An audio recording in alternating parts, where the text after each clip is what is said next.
Hello everyone, it's Grapevine, and today we are going to be playing ClanGen. This is the edit by SableSteel. It's been going around on YouTube for quite a while. I started playing back in September, so that's where this footage starts off from. But originally this game was made by just some cat, but I will just let my past self take over from here, and I will be interrupting as we go. Today we're going to be playing this game, Clan Generator. I will have a link in the description if you would like to play it too. I've already done some testing, just to see how I'd like to play this game. So there's Reef Clan and Sand Clan, those are the two that I was playing with. But we're going to start over again with Sand Clan, because that's a colony that I'm trying to develop very slowly, just like all the other colonies that I have. Let's name the clan. So when you start off, you have to choose your medicine cat and your leader. So let's see who would be a good leader for Sand Clan. So far, I'm not sure how to feel about all of these guys. Now, for me, I don't want to choose any elders. So that leaves Rebel, Nose,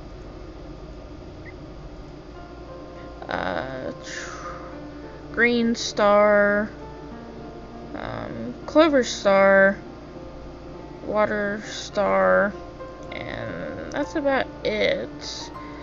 I think I like Rebel Star the best, so this will be our leader. Now, as for Medicine Cat, I think Clover Swoop would be a good Medicine Cat. Now, from here we can choose 4 to 7 more members. So, I like to take some of the Kittens. But in this case, we're going to take some apprentices. And I just take even the elders that I tend to like, even though they can't really do that much. Alrighty, let's take Bumblepaw, Waterlight, and Green Leg. And that's all we can take for now. Now let's see. I will be rolling a d20 to see if any of our cats can have mates yet. We rolled a 14, so some of these cats can have mates now. So now I'm going to roll a d20 again to see if Rebel Star is interested in females or males. We got a 3. So, she is interested in males. I think Waterlight would be a good mate for her. And that's the only mates I'm going to be choosing for now. Since there's so few cats, we're just going to send them all on patrol for now. Every single one of them. Shaken by missing rats. Alrighty. They didn't do too well on their first day of patrol. Now, how many moons are we going to pass? I will be rolling a d6. We will pass 1 moon. Now that I've taken you through the gameplay a little bit, I'd like to go back and more thoroughly introduce each of the characters and this world a little bit. The Sand Colony is in between the Gorge Colony and the Fog Colony. I've drawn this very rough map. It's definitely not final, to get an idea of how each colony is set up in this fictional warrior cats-based world. The Sand Colony has settled inside bushes and cactuses that line up an old dried river. The entrance is defended by prickly cactuses that experienced members know how to navigate and safely move without getting prickled. But there's also a special hidden tunnel that leads outside for apprentices to learn to navigate. Much of the land is covered in sand or mesa rocks. Meetings and important announcements are made on the Calling Rock. The leader's den is at the highest point in camp and is shared with the deputy. But since I forgot to pick one, Star Rebel hasn't chosen a new deputy for a few moons. The Healer's Den is in an old river tunnel that still has a small pond for sick cats to drink. The Warrior's Den is in the inside of a bunch of piled up rocks, and whenever the Warrior's Den is full, they can easily just dig out more room.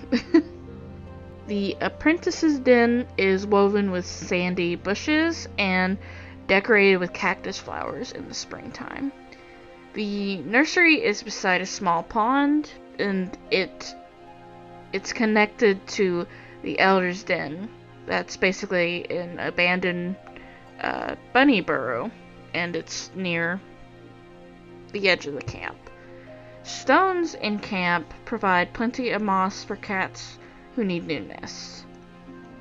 Alrighty, let's meet our starter cats. Starting with our leader, Star Rebel is an orange tabby she-cat with green eyes and a white spot on her chest. She often feels lonesome until she becomes mates with Waterlight, but she's a fantastic teacher to all cats of the colony. After her last deputy died in a fire that claimed many lives of the colony, she felt a little abandoned by the stars and decided to not appoint another deputy. Sometimes cats of the colony ask her about stories of her days when she was just an apprentice or a young warrior, but she ends up telling boring stories about cleaning the Elder's Den, or that one time she caught a mouse big enough to feed 3 cats. Little do they know that before she became leader, she led a very sad life because her parents died when she was very young, as well as she's seen the traumatizing way the last leader had died. She doesn't think it's worth dwelling in the past and decides to tell boring stories because of that.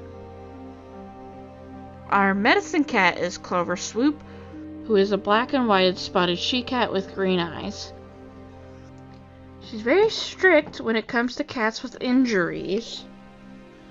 But in the early days, she was a fantastic hunter when there just wasn't enough cats to go hunting.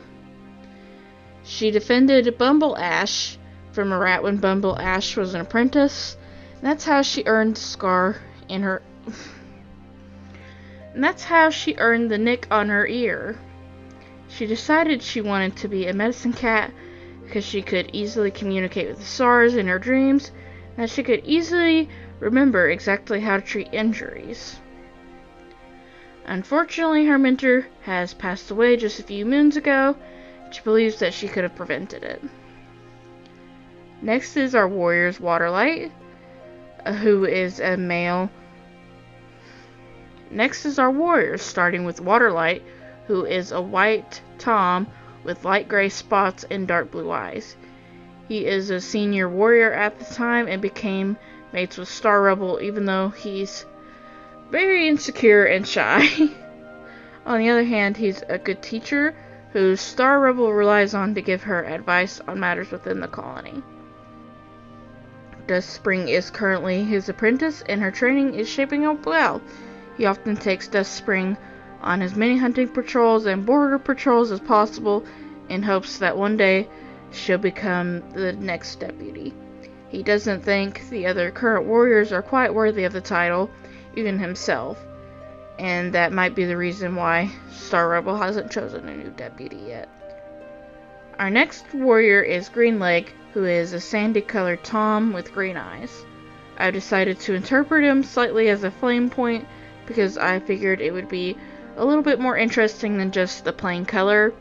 He's a very daring and extremely smart warrior, but he often rushes into things, such as border scuffles or investigating the strange two-leg items, which often leads him to a visit to the medicine den. Because of these visits, he grew very close to Clover Swoop, and they chose each other as mates a few months later. His apprentice is Bumbleass, and she was assigned to him in hopes that he'll slow down a little, while he could help her become more decisive. They often end up arguing with each other instead. Our first apprentice is Dust Spring, who is a gray tabby she-cat with green eyes. She has a very strong connection to the stars, but due to this she's very righteous and thinks she's right about everything. Her mentor is Waterlight, and does not hide the fact that she hopes to be leader one day. Hopefully as she gets older, she'll calm down a little and become a little more graceful. But for now, she's a bundle of energy. Our other apprentice is Bumble Ash, who is a brown she-cat with amber eyes. Her mother is actually Holly Ash, who has retired to the Elder's Den after the fire and served many moons. She visits her mother quite often to take care of her. But her mentor is a Greenleg, and he's always trying to drag her out for patrols. She's usually a very calm cat, but the two get into arguments quite often because she thinks that they need to think before acting, and he doesn't really want to. We next have our Kittens, starting with Tall Whisker, who is a brown tabby tom with amber eyes. He tends to be a little insecure, but he's a great fighter, often getting into trouble for pouncing on unsuspecting cats' tails. His mother and littermates passed from the fire, but doesn't really seem to affect him much because he's also very headstrong. His best friend is Blackberry, who also lives in the nursery, and she often gets into trouble with him. Our other kitten is Blackberry, who is a black she-cat with green eyes. She also lost her mother and littermates in a fire, and tends to be a little cold because of this. It takes her a long time to warm up to other cats, but her best friend is Tall Whisker, and she often gets into trouble with him because of his plans. Our last cat is our elder Holly Ash, who is a brown tabby she-cat with blue eyes. Her daughter is the apprentice Bumble Ash, who visits her quite often and helps to tell stories sometimes to the kids. Holly Ash often tells Bumble Ash not to worry about her because she knows that Bumble Ash has apprentice duties to take care of.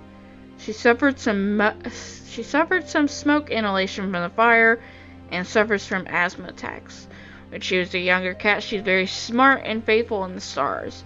She secretly also holds a grudge that Star Rebel hasn't chosen a new deputy yet, but she also thinks that the current warriors aren't worthy of the title, just like Waterlight. Thank you all so much for watching this video. I know that it is very long, but if you stuck through all of this, again, thank you. I don't know if future episodes are going to be this long, but I know that I'm going to be including more art, just like this episode. If the next episodes take me forever, that is probably the reason why. In particular, the next episode I'd like to include an animatic maybe, and have some of you involved in the story. But for now, this is the basis of the story that is happening or being built upon. I'd also like to do other content involving these characters, but I'm not really going to promise anything. Goodbye, everyone!